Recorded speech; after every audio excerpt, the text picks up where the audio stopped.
And how did this happen? You look you look so beautiful in this condition in sattvic bhavs.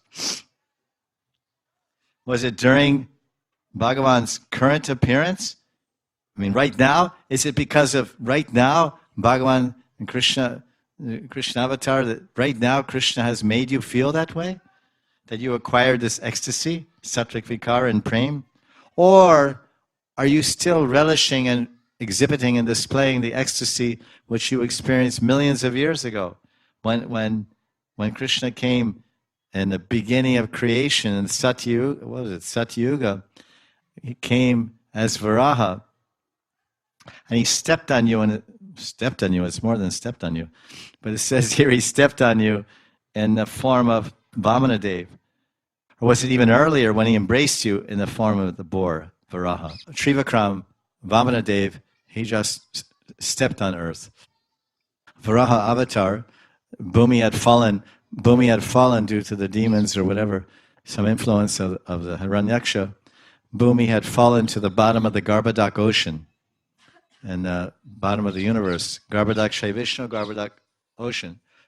She was under there. So Varaha, he went down there and picked her up with his tusks. And when anyone contacts Krishna in any form, then there must be a byproduct. A byproduct must arise.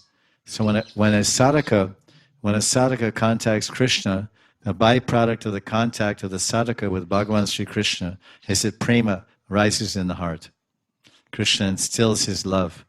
If Krishna does not give or instill or place his love in the heart, prema will never manifest.